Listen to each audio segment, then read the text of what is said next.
va construire deux petites barques qui étaient utilisées par les enfants à la plage.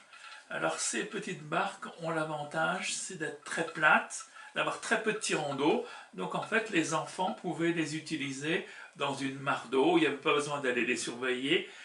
À marée basse, il suffisait qu'ils fassent un barrage et puis ils pouvaient faire naviguer ces petits bateaux. Alors ces petites barques, en fait, flottent bien puisqu'elles sont très larges. En revanche, elles ne naviguent pas très bien, en particulier au vent de travers, elles dérivent puisqu'elles n'ont pas de quilles. Leur avantage, c'est que comme il y a beaucoup de place, les enfants peuvent s'amuser, mettre des petits soldats, mettre des petits personnages, des cailloux, des coquillages, etc. Ces petits bateaux se caractérisent donc par l'absence de quilles, un très faible tirant d'eau, et elles sont très très arrondies à l'avant. Dans les années 20 par exemple, on trouvait ces petits bateaux dans la majorité des bazars sur les plages de la Manche ou de la Bretagne. En général, ils étaient peints en noir, comme tous les bateaux de pêche de l'époque. Ces bateaux continuent à être construits par l'entreprise Tiro, mais qui les peint en rouge ou en bleu. Ils sont plus modernes, mais peut-être moins sympathiques. Personnellement, j'aime beaucoup ce modèle très rustique. En général, il y a une voilautière, parfois un bout dehors avec un foc. Certaines sont aussi gréées avec un gréement aurique et un foc. Il y a un modèle très simple, petit, sur lequel on ne met pas de gouvernail, donc il peut être confié vraiment à un enfant en bas âge. Il y a peu de risque de se blesser. Je vais donc en faire deux modèles, un premier qui va être creusé dans la masse et un second qui va être fabriqué à partir de tranches collées. Et alors celui-là sera un peu plus perfectionné, il y aura un gouvernail.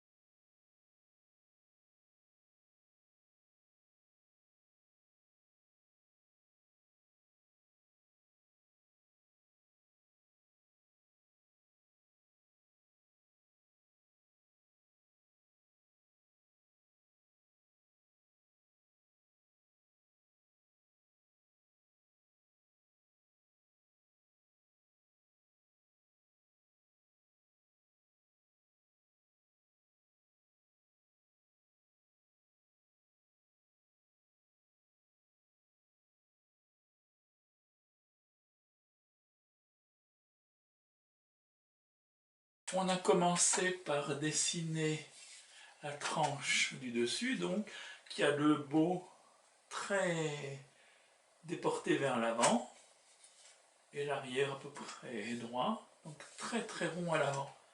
On l'a découpé, on laisse un bord d'environ 1,5 cm, et ensuite on va l'affiner, par exemple au bastringue, et on va déjà faire bien lisse les bords.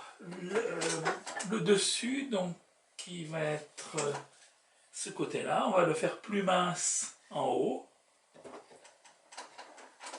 Voilà. Et puis au bastringue, on va pouvoir le faire bien régulier.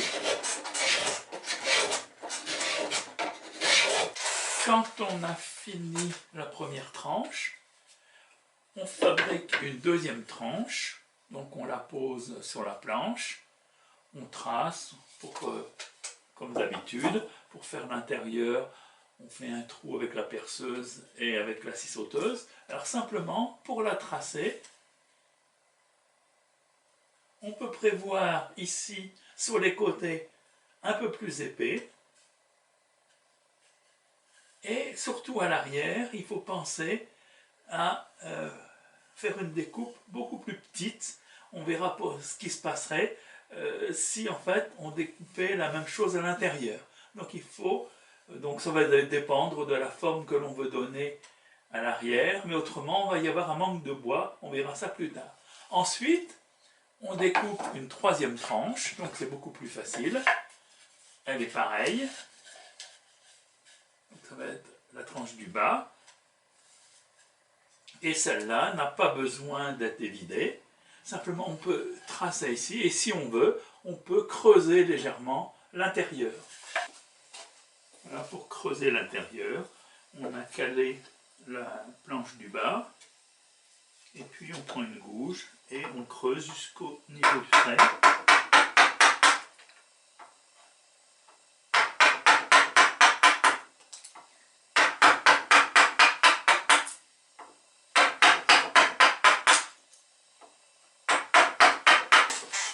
Voilà, le fond a été creusé, à peu près lisse, on pourra le fignoler avant le collage.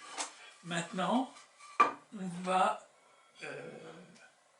là on a tracé l'axe, on pourra éventuellement affiner un peu l'avant, et surtout, on va commencer à donner la forme à l'arrière. On a calé la coque, et on va marquer maintenant déjà les tambours, et l'arrière de la quille.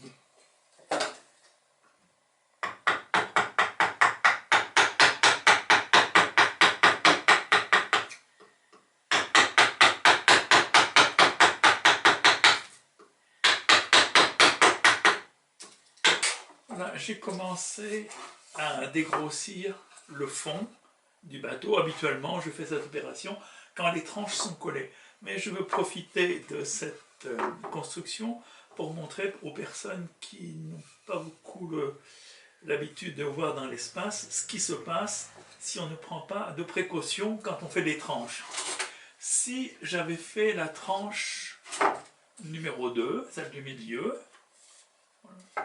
à peu près comme la tranche du dessus, eh bien,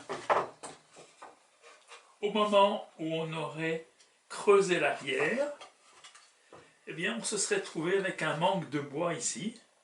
On aurait eu un trou qui aurait été extrêmement embêtant.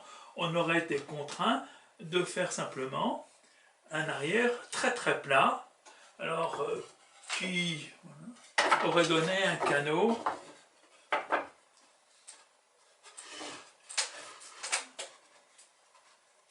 voilà, avec un tableau très très grand et pas très élégant. Pour pas avoir le trou ici, quand on a fait la tranche du milieu, j'ai dit de prendre du bois en plus.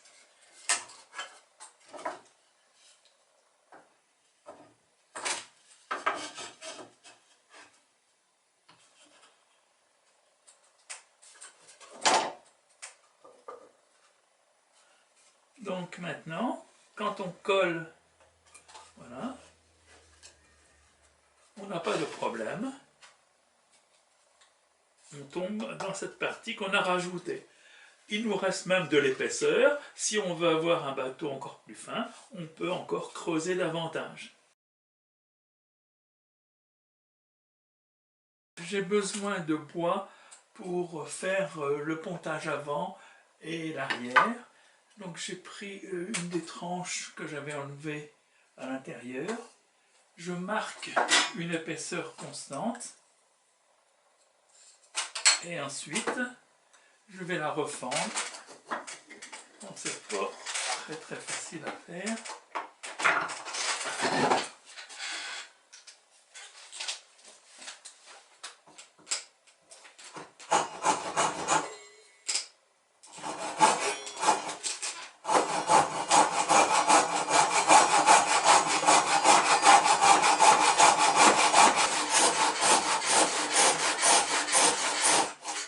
Donc je vais retourner et couper de l'autre côté.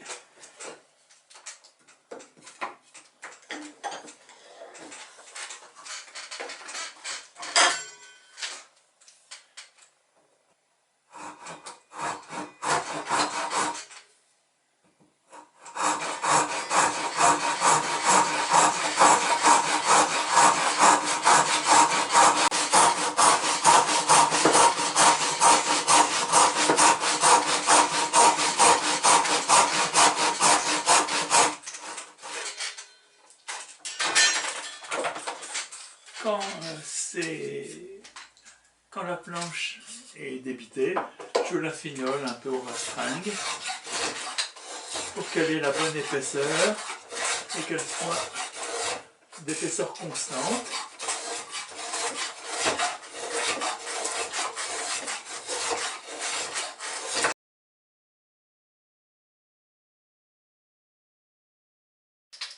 Voilà, on a découpé le montage avant, le banc.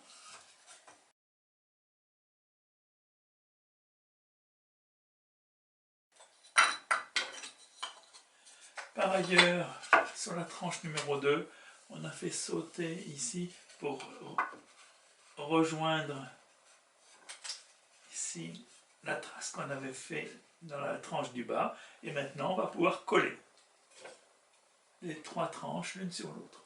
Pour coller les tranches les unes sur les autres avec de la colle polyuréthane, j'ai pris une planche posée sur deux tasseaux. Les deux tasseaux permettaient de passer les serre-joints par en dessous. Je prends une planche pas trop large pour pouvoir mettre les serre-joints des deux côtés pour bien serrer.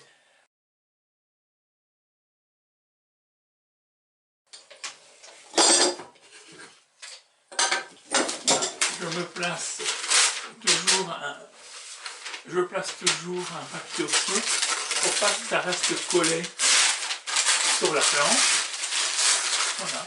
Et j'ai donc maintenant, voilà, ma coque.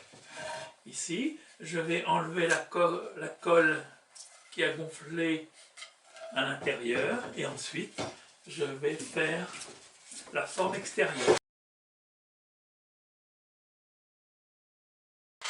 La coque a été dégrossie à la gouge, à l'avant et surtout à l'arrière. On essaie de la faire à peu près symétrique. Maintenant, on va lisser au vastrin.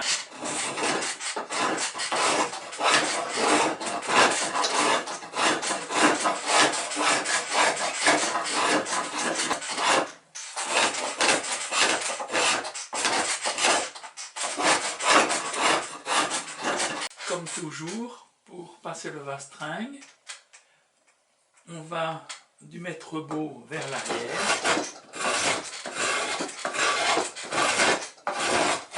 Et du mètre beau vers l'avant.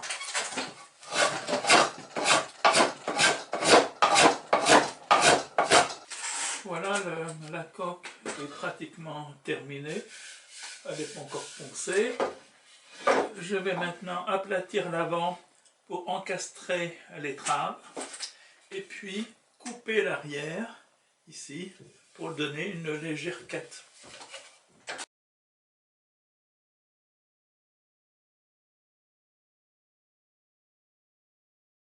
À l'aide d'une latte, on a tracé la tonture ici et ensuite on va enlever le bois avec un vastringue.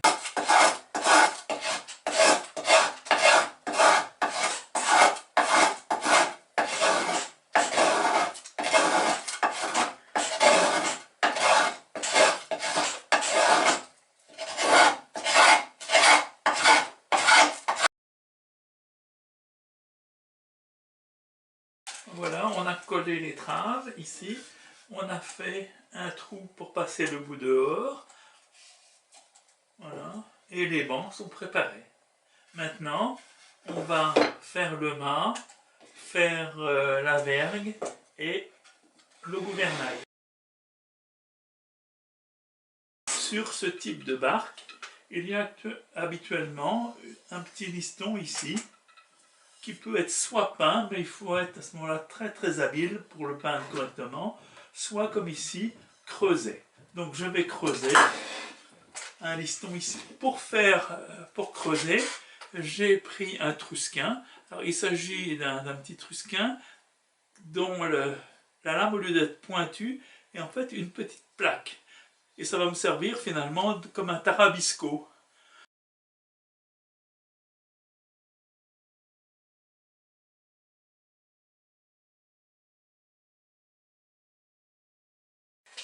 Il faut procéder très doucement, très progressivement, au moins au début, parce que autrement le tarabisco a tendance à suivre les fibres du bois, et à ce moment-là, on n'a pas une courbe régulière. Au début, il faut aller vraiment très très progressivement. Ensuite, on pourra creuser davantage une fois que le début du trait sera déjà fait. À certains endroits, ça marche bien.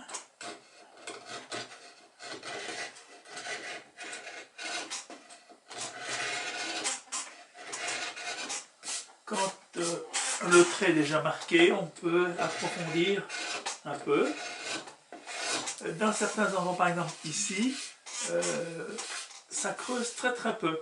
Alors il est commode d'avoir une lime aiguille qui permettra d'approfondir un peu le liston et même de le rendre un peu plus régulier. Si on n'a pas de râpe aiguille comme ceci, on peut utiliser une râpe bien pointue comme ça, une râpe japonaise Itori, et ça permet de vraiment bien creuser et faire régulier le petit liston.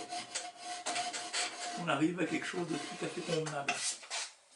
Voilà, on voit le liston qui a été creusé. Bon, avec la lumière, je ne sais pas si on voit très bien, mais il est convenable. Quelquefois, quand le bois a poussé très vite et que les veines sont très larges, quelquefois c'est assez difficile d'obtenir une courbure régulière.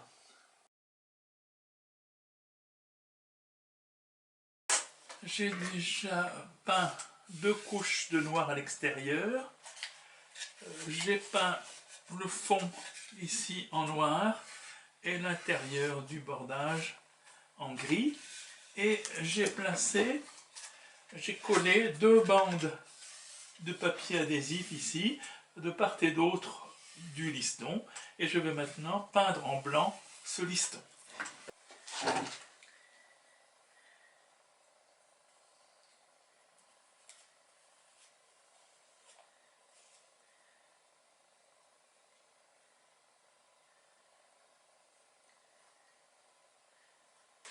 La coque a été peinte en noir, le liston peint en blanc. On a peint donc les fonds en noir, les bordés en gris. Voilà. Et on a verni le pontage et les bancs. C'était beaucoup plus facile de ne coller les bancs et le pontage qu'une fois que le bateau est peint. Voilà, la barque est maintenant terminée. Alors j'ai fait des voiles en utilisant de la toile de Spinnaker, mais on peut prendre de la toile de cerf-volant ou de toile légère. C'est plus facile avec la toile de voile parce que il n'y a pas besoin de faire un vrai ourlet. Il suffit de couper à chaud avec comme un fer à souder et ensuite un ourlet simple. Voilà. Donc je l'ai gréé un peu dans le style des bateaux joués des années 30 jusqu'aux années 50.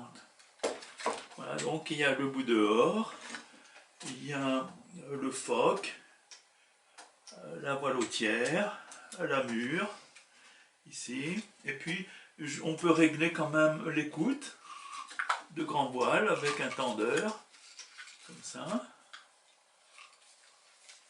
Et puis, pour l'écoute de phoque, bon, elle passe toute seule d'un bord sur l'autre.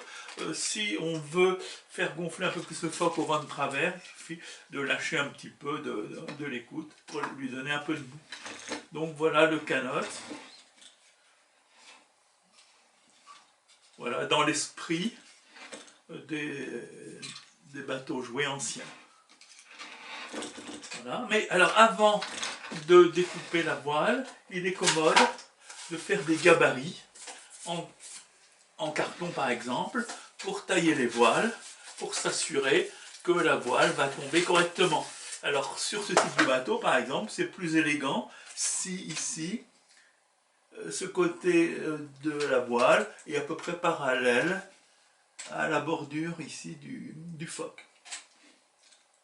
Voilà, et puis on choisit l'appliquage que l'on veut. Il faut aussi faire attention, il vaut mieux que le point d'écoute remonte un petit peu pour pouvoir border. Souvent, si on ne fait pas attention, on fait une voile trop carrée et le point d'écoute se trouve trop bas, on ne peut pas border.